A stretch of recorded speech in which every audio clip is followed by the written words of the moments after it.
Thank you for being here today. I dare say you're all in for a treat, because I wasn't quite sure what to expect when I saw a book dealing with military technology and untold stories. But this is really one of the best reads that you can get, dealing with national security, dealing with an agency within the national security apparatus called DARPA that very few people know about. And yet it's one that's had an enormous impact on our lives. And it's told by a woman who not only has spent many years in the field as a reporter, as a writer, but one who has developed a natural affinity for writing about what this agency, DARPA, does.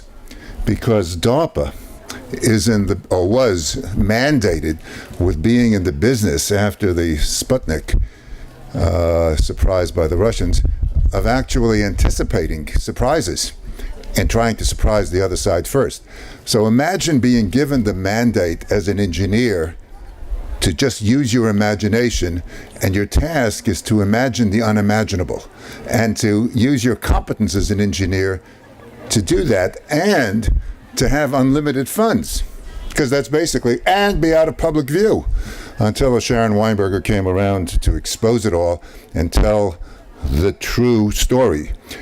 And she's written an earlier book which indicates the fact that she also has a love for the imaginative. Imagine this title. She's the author of Imaginary Weapons, A Journey Through the Pentagon's Scientific Underworld, soon to be a major motion picture. And here we have also a great graphic artist, because she invented the title. It's not only the engineers, but the Imagineers. I think Disney actually gets credit for that one. What, the title is yours? The title is mine. The title is yours. Ladies and gentlemen, I rest my case. The title is hers. She invented it. Somebody else might have exploited it. Here is what one of the leading authorities in this field, who wrote a book called The Shadow Factory, the ultra secret NSA. Everybody writes about the ultra secrets.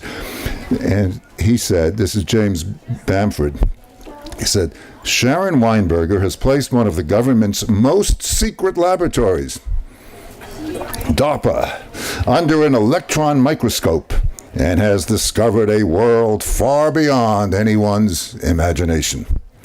Now, she does something else, because as a national security reporter, she has to deal with issues of policy. And that brings up the matter of Winston Churchill. Winston Churchill said many things, but one of the things that I always found memorable is that he said that experts should be on tap, not on top. So here you have this agency that has invented all of these things and continues to invent. And she ends the book, in fact, by talking about what they're doing today in the field of neuroscience and how it can impact all of us. But they're still experts. Engineers are experts. Like lawyers, they're experts. You shouldn't let them be on top either. I'm a lawyer. So who are the people on top? The people on top, I'll be finished in one sentence, thank you. The people on top are the policymakers. And her book is about whether or not the policymakers were up to the challenge of dealing with what the engineers invented. Thank you. Thanks, Alan. That was very generous. So anyway, I want to thank Alan and his wife Joan for hosting me here, and also for the book festival for inviting me. Writing can be a very lonely task, and when you spend, as I did, about 4 years researching and writing a book, to actually get to meet people who are interested in the subject and talk about it is a great delight. So thank you, and thank you for coming here on this beautiful day. So I have a career-long interest in science and national security, and in particular how science is conducted in the national security state. The military has been and remains one of the biggest funders of science and technology in this country, and it's done in a different way than when industry funds technology, than when the National Science Foundation funds science, or the National Institutes of Health. And though I finished this book and it went into production well before Donald Trump was elected president, the questions I ask about science and national security I feel are all the more relevant today. If for those of you familiar with some of the proposals that have been floated under the new administration, there's proposed cuts to the National Science Foundation, proposed cuts to the National Institutes of Health, and a rather proposed dramatic increase to the Department of Defense funding. Well, this agency that I'm writing about, the Defense Advanced Research Projects Agency, is an arm of the Pentagon, and traditionally over the years, when the Defense Department budget has gone up, so too has DARPA's. So what I propose, what we're seeing today, is a shift of funding from civil institutions like NIH and NSF and towards the Pentagon and towards DARPA. So this question of what are the impacts of it, what happens with science in the national security state, is all the more relevant today. So DARPA is an agency that those who follow science and technology are often familiar with, whereas sort of those outside, I bet people in Washington who have been there for 20 years and have never heard of DARPA. But briefly put, it's an independent arm of the Pentagon. It reports to the Office of the Secretary of Defense. It has a $3 billion budget and about 160 personnel. And its focus is funding sort of far out long-term science and technology projects that will benefit the military or be used by the military. It's unique in government in that it has a lack of bureaucracy, a lack of red tape. It can move to fund things very quickly. So its budget might only be a tenth of NASA's budget, but unlike NASA's budget, which is appropriated for specific missions, DARPA can move its funding around very quickly, which makes it very powerful. So most people who know DARPA today think of it in terms of the technologies that we use in our everyday lives. The internet is a direct successor of ARPANET, which was a computer networking program started by DARPA in the 1960s. The Siri app on your iPhone was a direct result of a DARPA project that was originally going to go to the military, and instead, when the military wasn't interested, was spun out as a commercial application. The driverless cars that you're just now starting to see come to fruition, funded by Google and Uber, are the direct result of a series of robotic contests that DARPA held about 10 and 11 years ago, and then before that, decades of funding for robotics and artificial intelligence from DARPA. The drones that you see used in the wars in Iraq and Afghanistan are a direct result of DARPA programs. And so I posit that the way we live our lives today, from the commercial items that we use, smartphones, the internet, are a direct result of DARPA, and so too are the way we prosecute our wars. The precision weapons, the stealth aircraft, the drones are a direct result of DARPA. So understanding the legacy and sort of a judgment on has DARPA been a good thing is all the more important. I would say that DARPA is certainly the world's most successful military research agency, but one of the things that has not been good at over the years is examining its own legacy, or why it's become as successful as it is, and also to question, is it today as successful as it once was? And a lot of what I cover in the book is the Vietnam War period, in part because it's it is, as the book's title is, it's an untold part of DARPA's history. Most of the work it did in the Vietnam War was heavily classified. It was also pretty disastrous, and as an agency that likes to tout its successes, as most agencies do, talking about very secret, very disastrous projects doesn't always work out very well in terms of public relations. But I argue in the book that, in fact, the Vietnam War period was the most important period for DARPA's existence, and that the successes that we associate with DARPA today, things like drones or stealth, or even to a certain extent the internet, are from that period of time and from the types of things that DARPA was doing.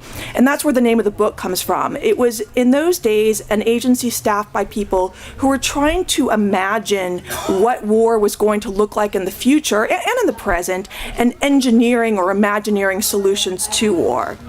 But for that point, I want to take us back to a part of the Vietnam War period in a chapter of the book that I call Blame It on the Sorcerers, which is about a lesser known part of DARPA's history, which was trying to engineer a science out of human behavior. So rather than sort of the science and technology, the widgets that we think about DARPA, there was in fact an active program in trying to understand the very roots of insurgency, which is something that is, of course, again today very important. And so this chapter, Blame It on the Sorcerers, begins in 1966 with Walter Sloat, a New York-based psychotherapist who was sent by the Pentagon, and specifically by DARPA, to a prison in Saigon, Vietnam, to visit and interview a Viet Cong fighter. And he hands this Viet Cong fighter, this imprisoned fighter, an ink blot and asks the fighter, "Do you see anything on this card that reminds you of a penis?" "No," the fighter replies, "I don't." "How about the top part?" the psychotherapist asks. "No." Sloat perseveres. He says, "Do you see anything here on this card that reminds you of a woman's vagina?" "No," the fighter replied. This conversation and what was part of the classic Rorschach test went on for several hours, and neither of the participants were in a particularly good mood. Sloat, the psychotherapist, was frustrated because he'd been fruitlessly going through these cards, and the Viet Cong fighter wasn't happy because he was sitting in a prison in Saigon staring at ink blots rather than planting bombs, which is what he had done as part of the insurgency. So Walter Sloat, the psychotherapist, was employed by an American firm based in Cambridge, Massachusetts called Simulmatics Corporation, which had sent him in Vietnam in 1966 with DARPA funding to help Pentagon officials understand the growing insurgency in Vietnam. So let's calibrate a little bit of where we are. It's mid-1966 in Vietnam, and there are at this point over 180,000 American troops deployed there, which is about as many as were deployed in Iraq and Afghanistan at the height of our wars there. The Viet Cong insurgency in 1966 had grown to an estimated 280,000 fighters. These are Viet Cong fighters in South Vietnam. This was up from about 10,000 fighters that had been estimated to be there in 1961. There were terrorist attacks in Saigon. There were roadside bombs, or today what we know as IEDs, improvised explosive devices. There was an active Buddhist uprising, which included 3 monks who set themselves on fire, images of which were projected through broadcast TV into the homes of Americans across the country. The U.S. understood, the Pentagon understood, that opposition to American intervention in Vietnam was rising, but it was unclear to them why, and they wanted behavioral scientists to help them understand what was going on. So Walter Sloat, this psychotherapist, was one of these people who had been sent to Vietnam, and Sloat believed the Rorschach test, popular at the time among psychotherapists to diagnose personality traits, could be used to understand the reasons behind the growing resentment of the United States and the U.S.-backed South Vietnamese government. But at least in this interview with this Viet Cong fighter, the ink blotches had failed to yield any great insights. So Sloat asked the Viet Cong fighter to go through these cards, and keep in mind this is taking place in a prison, and asked him to identify anything sexual in the cards. Nothing. Then he asked him to find anything that reminded him of a person, of a human shape. Nothing again. So Sloat seemed puzzled that an imprisoned Viet Cong fighter being interviewed by a man hired by the Defense Department to quiz him about penises and vaginas would be so reticent. So Sloat finally asked the fighter to find a picture that he said, find one that you like or you dislike and talk about it. But the imprisoned man, who had once led a sabotage squad, was reluctant to even touch the cards at that point. In the archives at MIT, I found an exact rendering of the interview. And the fighter replied, quote, "I do not understand these pictures, so I do not know which ones I like and which ones I dislike." So Walter Sloat ended up spending 7 weeks in Vietnam, during which time he collected data on exactly 4 Vietnamese: a prominent French-educated writer, a student activist in hiding, a senior Buddhist monk, and of course this Viet Cong insurgent in prison. He chose these 4 because all 4 harbored anti-American feelings and were critical of the government of South Vietnam. But Sloat found of all of these 4 men that the Viet Cong fighter was particularly frustrating to interview.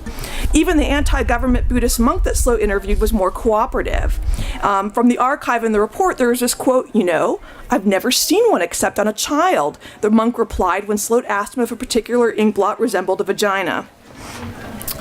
So this, I found these in the archives of MIT on a bit of a diversion. I'd actually come back to Washington, D.C. in, I think it was 2013, to go to the government archives, the National Archives at College Park in Maryland, which were closed thanks to a government shutdown. So I had some interviews to do up in Cambridge and ended up just going through these archives by chance, and it was a bit of a gold mine. So in the MIT archives, I found Walter Sloat's final report, where he gives his recommendations, his analysis to the Pentagon. And he wrote, quote, "The Viet Cong member was a thoroughly deadened man. Unless directly addressed, he stared into space, his expression stony and flattened. He never reached out nor truly responded. The only time he came alive was when he was telling of his exploits. His eyes would brighten and he held himself with greater dignity. But as soon as this passed, he would lapse back into lethargic, dulled apathy, a pattern that I am convinced was lifelong and not precipitated by imprisonment." I've used this anecdote a lot in talks, and it is funny. But I recently read the novel The Sympathizer sympathizer. I don't know if any of you have read it, about a Vietnamese, a Eurasian who was part of the South Vietnamese military but was really an agent for the Viet Cong. And it has these horrific scenes of Viet Cong who are in prison being tortured and killed. And, we don't know the fate of the person who was interviewed here, and it is black comedy, but certainly I have doubts that this Viet Cong fighter who was interviewed ever made it out of prison alive. So it is a bit of really dark comedy, but this is what the Pentagon was funding. But, to get back to the point, Walter Sloat was not interested in the nuances of Vietnamese politics. He quizzed these men about their parents, their dreams, and their sex lives. Sloat decided after his interviews with these four informants that the problem with Vietnamese people was not 1,000 years of foreign domination, to include French colonialism, Chinese imperialism, and now American intervention. Instead, he concluded the root of the problem was their troubled family structure. And he wrote in his report, "It is my strong impression that the triad of sibling rivalry, deflected parental hostility, and unresolved dependency needs constitutes the central psychological core of anti-Americanism in Vietnam." So let's back up a bit. Why talk about this in terms of an agency that we normally associate with science and technology? Or more to the point, when I was in these archives, what the hell was a psychotherapist being paid by the Pentagon doing in Vietnam? And how and why did an agency best known for the internet and stealth and drones get involved in this? Which goes back to the broader questions I've looked at in my professional career of how is science conducted in the national security state? And what are the implications of science conducted in the service of national security? So let's back up 2 more steps and talk about what DARPA is.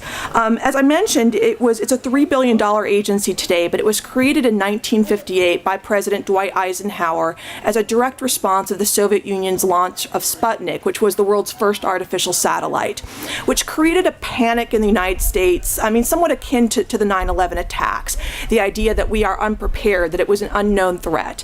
And so there was a reorganization of the national security community, and part of this was the centralization of all space programs in this new agency, DARPA, or it was then just called ARPA. And it was the idea that, we would cut out the red tape, cut the bureaucracy. This agency would be given money and told just to get us into space. It did this, actually. It helped launch the first U.S. satellite into space. It was successful. And then almost a little less than a year later, it was almost shut down because there were a number of bureaucratic battles. NASA was created, and so the civilian satellite programs went to NASA.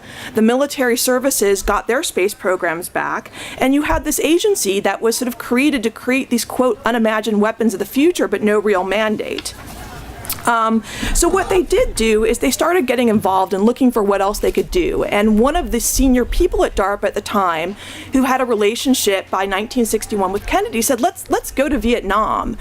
We can set up a jungle warfare center and help U.S. advisors who are working there and really help stop insurgency at its core. And I think the presumption today at DARPA is that this episode in its history is not important. And I come to the opposite conclusion, which is that everything today we associate with DARPA actually comes out of this period. And more critically, how we fight, our modern way of fighting wars with precision weapons and stealth, come out of DARPA's experience in Vietnam, which is a little bit scary if you think about it, that our current wars are out of our last failed war experiences, which is Vietnam, which also might tell you some of what's going wrong today. But let's get back to Walter Sloat and what he was doing there. So the idea of having a psychotherapist in Vietnam may sound ludicrous, but it was actually part of a broader Pentagon effort spearheaded by DARPA to study the roots of insurgency, to step back and say, look, we're losing something here, something is going wrong. Rather than building a new technology or a new weapon, let's try to understand what is causing people to grow in insurgency. And Pentagon officials were not all dumb. They realized that there was growing opposition to the U.S. presence in Vietnam. They realized there was opposition to the American-backed regime there. And so they said, let's turn to the, quote, softer sciences to include anthropologists, political scientists, psychologists, and in the case of Walter Sloat, a psychotherapist, to help us understand what's going on. And so by the early 1960s, DARPA was sending social scientists to Vietnam. It sent the only anthropologist in the United States who at the time spoke fluent Vietnamese. It was hiring think tanks like RAND to do studies of the Viet Cong, and of course Walter Sloat. And it was by, Walter Sloat was just one example. By the mid-1960s, DARPA, with its sort of newfound focus on behavioral sciences, was being flooded by proposals from companies, universities, and independent researchers, all trying to help the Pentagon understand insurgency. And the American military-industrial complex offered up a very bizarre mix of solutions to this problem, often trying to come up with technologies to fix what was a very human problem. And going through the archives, along with Walter Sloat's trip to Vietnam, I found this wonderful proposal in 1965 from General Electric to DARPA, suggesting that the company be given a, quote, continuing open-ended type contract, which is every company's favorite, that would allow it to apply its experience in technology to counterinsurgency. Its first proposal under this contract was a, quote, mass polygraph, a lie detector for internal village security. And the concept was kind of like a modern imagination of witch dunking. The letter said, consider the following scenario as being typical of the type and situation and method of operation. A high-security central government anti-terror police contingent will arrive by helicopter at a village suspected of being under covert Viet Cong control. The villagers are assembled by their local chief. I mean, imagine you're all the villagers for a second, and you're all assembled, and that each villager can see every other villager. Each villager is then connected to this new type of mass polygraph, the lie detector, which measures galvanic skin response and heartbeat for all the villagers simultaneously. From there, the scenario gets even more wonderfully weirder. A suspected supporter of the Viet Cong is brought up, let's say here before the village, who are all hooked up to this lie detector machine, and the machine records a group response, alleviating the fear that any single villager was the informant. And, quote, the process can be repeated to test as many members of the village as desired. This was actually luckily not funded. That one was turned down. But by early 1966, ARPA's Vietnam work was this very strange mix of behavioral science research and some technology with a spattering of social science. And there were some in the Pentagon who realized this was a bit of a disaster. So in 1966, the Pentagon senior scientist brought in this guy named Senior Deichmann, he was an aeronautical engineer with a real interest in counterinsurgency, and a smart guy, a young guy, a smart guy. And he said to Seymour, like, this program is a mess. Bad things are going on at DARPA. Just go in and bring some science and fix it. So Deichmann, this young guy, he was an emerging member of Defense Secretary Robert McNamara's technocratic elite. Seymour believed in operations research, or, quote, the idea of applying mathematical principles to help decide large-scale organizational challenges. Well, there was no greater large-scale organizational challenge in 1966 than the Vietnam War. So Seymour Deichmann was an engineer, but he was really fascinated by the social sciences. But he believed that you could make it more like the hard sciences, that you could measure human behavior the way you measure the flight of a ballistic missile as it travels through space. And he looked at the Vietnam work and thought, I can harden this work, make it more like the hard sciences. And so he gets to DARPA, and indeed the program is quite unusual. There was a prostitute on staff who DARPA said they hired in Vietnam because she spoke 4 different languages. Herman Kahn, the very famed nuclear war theorist who helped popularize the idea of game theory to the nuclear war, was also on staff, or at least on contract with DARPA, sort of giving these very colorful presentations around Vietnam. His most famous presentation, his idea funded by DARPA, was a proposal to build a moat around Saigon to protect it from the Viet Cong. This moat became sort of an object of great ridicule in the United States. And so Seymour Deichmann came in, and he got rid of a lot of this. He fired Herman Kahn, and he wanted to really clean up this program. And from his memoir, he wrote about this. His memoir was called Best Laid Schemes, and he said, I determined early during my DARPA tour to try to orient this part of the Vietnam program as much towards quantitative measurement and analysis as possible. And he called it the hardening of the social sciences. And his solution to this, because he wanted to work with academics, but it's the Vietnam War, academics were under a lot of pressure not to work with the Defense Department.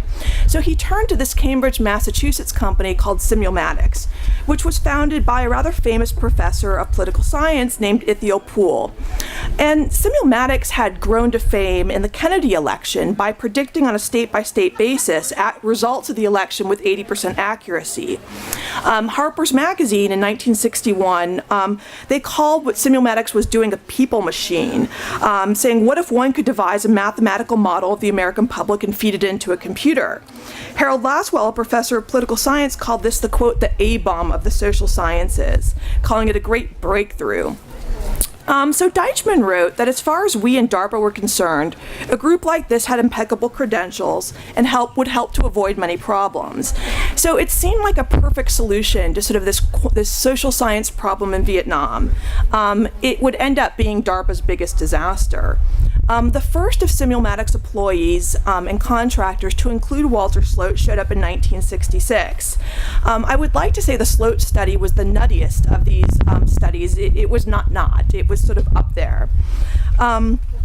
There were, in fact, 7 major studies conducted by Simulamatics, which included studies of the reintegration of former insurgents into Vietnamese society, the effectiveness of regional and popular forces, a study on Vietnamese TV viewing habits, and, of course, the Walter Sloat psychotherapy study.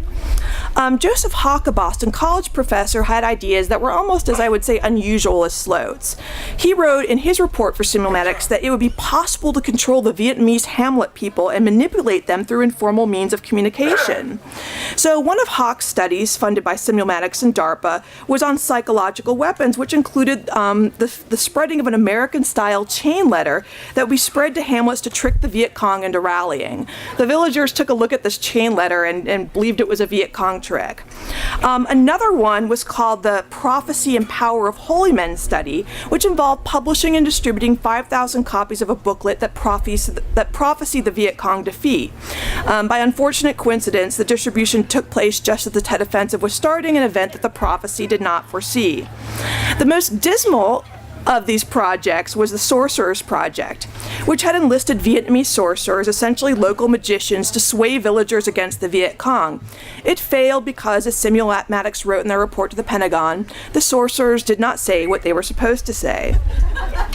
So you get the idea of where this was going. It did not, the attempts to sort of bring the hard social sciences in did not do that much better. And Deichmann, he was cognizant that this had not gone well. So in 1968, about 18 months after the contract, he canceled the contract for what he described to me as, quote, administrative reasons. But his official correspondence, which I found in the National Archives declassified, were about 400 memos detailing the scope of the Simulamatics disaster in Vietnam. And the thing is, I came across these archives, as I mentioned, almost by chance in 2013 when I was shuttling between Cambridge and Washington, D.C. And I was actually in Cambridge to interview an MIT professor named Sandy Pentland, who was doing very much another people machine for Afghanistan, funded by DARPA. Only instead of a people machine, he called it social physics. And it was essentially the same thing. He was going to harden the social sciences to make quantitative measurements and to predict future conflict. And so I'd gone to MIT to do this interview, look at the archives, and I came back to DC to interview Seymour Deichmann, who was 89 years old at the time. And, he was such a gentleman. I was sort of almost embarrassed to ask him. We spoke mostly about the history of social science research in Vietnam, and I was not going to ask him on that interview, like, what went wrong? Why did you end up funding such, frankly, clowns in Vietnam? And I kind of always imagined I would ask him about it later, but a few weeks later, he started sending me this slew of emails. It turned out he was dying of heart failure. He was 89 and knew he was dying, and he was trying to send me as many sort of reminiscences of Vietnam as he could, factual information, sometimes just a story. And one of the final emails I got from him, the subject line just said Taoist Temple. And it was about a visit that he took with a general in Vietnam. And he said, me and the general, we decided to take some time off from briefings and go visit a Taoist temple on the outskirts of Saigon. We went there on a cyclo, a 3-wheeled affair. And we got to the temple and inside spotted an ancient Vietnamese behind a table who was a fortune teller. The general decided he wanted to have his fortune told. The fortune teller told the general he'd been newly appointed to an important position, which was true because he had just gotten his first star. And then he told him that he was expecting a great event, which was also true because the general was about to see his family on leave for the first time in several months. Then the fortune teller said, as to the reasons you are here in Vietnam, it will be like scissors cutting water. And in the email to me, Seymour wrote, "What a marvelous simile." But I didn't believe him at the time, not then, but how right he was.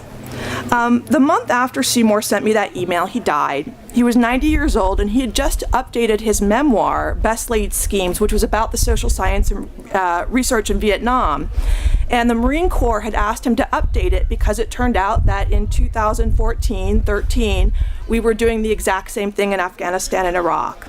So the new publication of Best Laid Schemes was republished in 2014 for a generation of well-meaning military officials who were again cutting water with scissors, this time in Afghanistan. Thank you.